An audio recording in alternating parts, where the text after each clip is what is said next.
कैसे हो आप सभी? आशा करती हूँ आप सभी स्वस्थ होंगे। चलिए आज की वर्कशीट शुरू करते बेटा। आज दिनांक है 19 अप्रैल 2021 और डीआई द्वारा दी गई वर्कशीट नंबर 13A करेंगे। जैसा आप सभी जानते हैं कि आज सोमवार है, तो आज हमारी दो वर्कशीट आई है, ए और बी। ए हिंदी विषय की है और बी हमारी ईवीएस यानी आसपास विषय की है। तो अभी हम 13A कर रहे हैं, इसको पूरा करने के बाद 13B वर्कशीट करेंगे।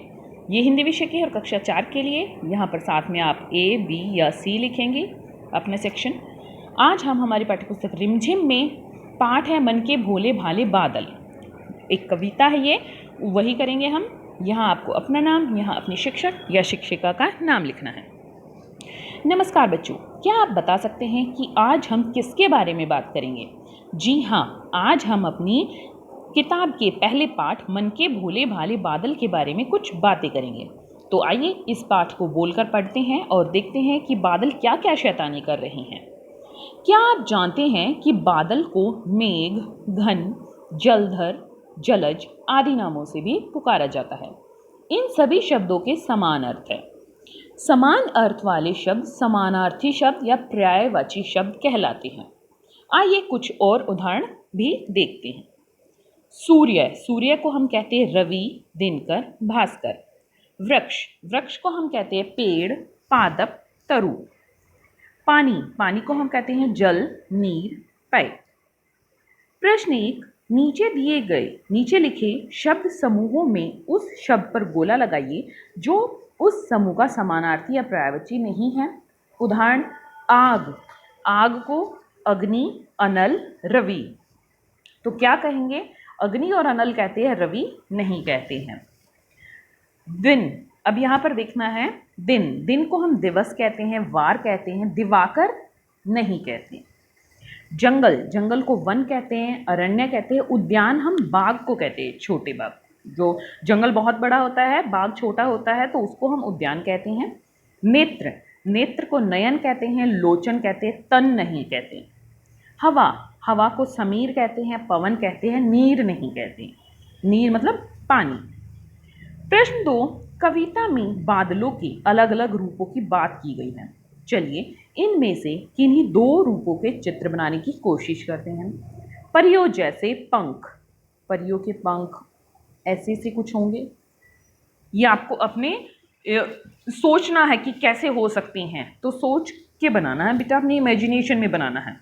जोकर जैसी तोंद फुलाए, तो ये जोकर की जैसे कमर है, तो ये जोकर की हम तोंद बना देते हैं। ये जोकर की तोंद, ठीक है, ये मुंह और ये ऐसे, ये है जोकर की तोंद, ठीक है। अब इनमें से ऐसे भी आप ऐसे भी कर सकते हैं। देखिए ये दूसरा एक तरीका बताती हूँ। जैसे जोकर जैसी तोंद फैलाए, तो हम बादल बना सकते हैं। ये बादल है और जैसे ये यहाँ से इतना मोटा हो गया कि ऐसा लग रहा है जैसे जोकर जैसी तोंद फुला लिया है। कुछ बादल जैसे इस शेप में हो सकते हैं, हमें ऐसे लगे कि ये जैसे परियों के पंख लगाए हुए हैं। तो इस प्रकार से हमें अपनी इमेजिनेशन में जाकर ये बनानी है।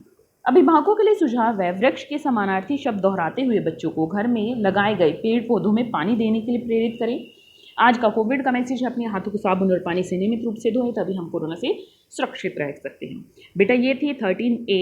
अब चलिए 13B हम वर्कशीट करते हैं ईवीएस की। है हमारी worksheet number 13B EVS subject की और क्लास 4 के लिए। लुकिंग अराउंड यानी हमारे आसपास।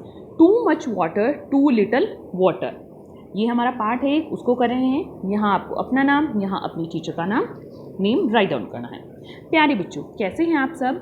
क्या आप जानते हैं कि पानी का हमारे जीवन में क्या महत्व है? क्या आप पानी के बिना अपने जीवन की कल्पना कर सकते हैं? आज हम पानी के विभिन्न स्रोतों की जानकारी प्राप्त करेंगे। पानी के स्रोत हैं यानी सोर्स ऑफ वाटर हैं वे स्रोत जिनके द्वारा हमें पानी प्राप्त होता है, जैसे नदियाँ, तालाब इत्यादि। तो पानी के स्रोत वे होते हैं जिनसे हमें पानी मिलता है। प्रश्न 1 है, चित्र देखकर पानी के विभिन्न स्रोतों के नाम लिखो। तो देखो ये क्या है? झरना, कुआं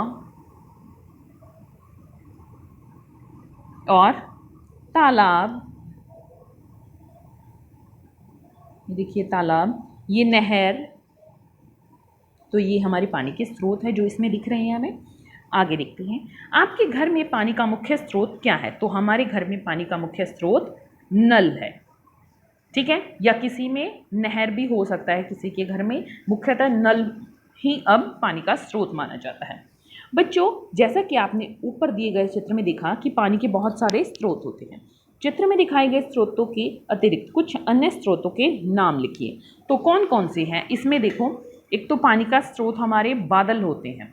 जब बारिश होती है तो बादल बारिश करते हैं, ठीक है, वर्षा से हम पानी इकट्ठा कर सकते हैं, उस पानी को हम इस्तेमाल कर सकते हैं। और इसमें नल नहीं दिया गया है, नल लिख सकते हैं हम, ठीक है। तो ये हमारे पानी के अतिरिक्त स्रोत हैं जो इसमें चित्र में नहीं दिए गए हैं।